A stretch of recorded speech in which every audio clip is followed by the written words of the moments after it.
Yes. All right, I hear you, and you are entitled to what you think. Yeah. So it means the leaders, or they be the politicians, give a wrong, either their message is wrong, that I'm going to help you, or they're just being politicians and not being honest. You see, or the people misunderstand the why they're sending someone to parliament. I think, as I said earlier, we have reached a point where, especially the youth in this country, they have lost their direction. You get the point? Where, because the system that we have, it has kept us into poverty. Okay. And now, certain group of people think, because now they are member of How parliament. do you mean by the system? Of course, we shall get there. Okay. Since we shall get there. No, there's a system that has kept us into poverty. Now, certain group of people think because they are member of parliaments and they have made money. Now, for them to come back as the next leader, they have to spend. And when they give us, because we are desperate, indeed we have no job, okay? So they think if they give us, we shall rally after them. But is that exactly what every Ugandan is looking for?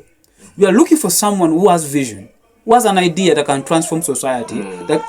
When we talk of creating economic development, when we talk about creating a nation economy which is self-sustainable, we are looking at each of these leaders doing something in their community. You get the point? Okay. So, for example, if we start something within our region and it's developing, because every district is supposed to collect taxes within their districts, and they submit it back to the central government. You get the point? But then you ask yourself, how many taxes are they collecting from there? Because they can't collect anything if their people are poor. You get the point? People has no any project or any big investment they are doing within their district. So what do you expect them to do? To pay you which kind of tax? So that's why you find again the central government is one again sending for them the money. Yeah. You get the point? Instead of them in their district to send them money to the central government, and the central government can plan how to see how the country can run. But you find the same central government is sending for them money, and that's why our country is only depending on borrowing after borrowing and after borrowing, and we can't sustain ourselves. Okay. All right. Then leadership development and patriotism. You talked about that's one of your objectives. Yes. When we talk of leadership development and patriotism, what gap have you seen in that? Now, the other gap I've seen is that, anyway, the truth is, I don't think every Ugandan, they have reached a point like they're giving up. Because, you know, every country has their own issues. Okay? Yeah. Including the nation called like America, UK, Canada, China, Russia. Every nation has their own issues. But the question, do you see how they market their country? They make their country looks like it's the best place on planet Earth to go in. But ask yourself, this is your motherland. So what will stop you from marketing it? You see, I always tell people that, you see, when you have your wife, you don't need to carry a problem that you have with your wife inside your bedroom to the public. But when you're moving out with your wife, people see people smiling, happy. But in actual sense, there's a fire burning in the house, and people are trying to solve that fire. And that's the same thing.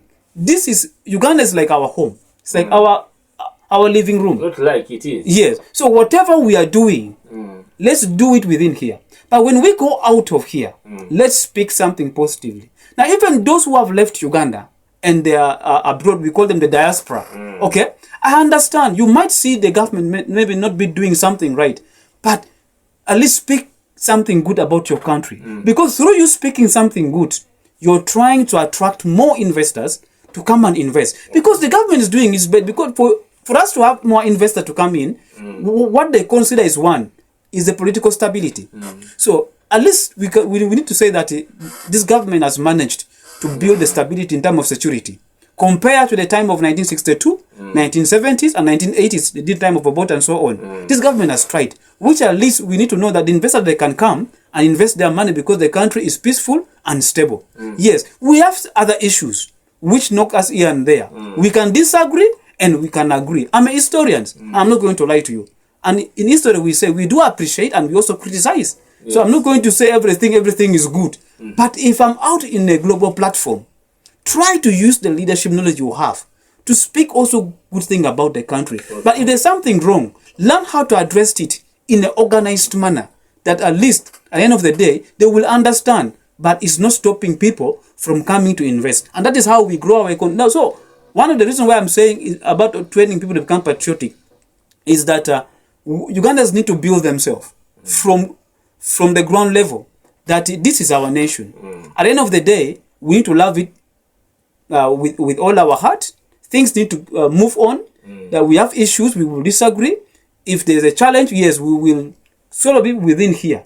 But we don't need to overexpose it like what other people. For example, I don't like the way some oppositions they are doing it. Now, if you keep saying so and so is killing us, so and so is doing what, boss, we know.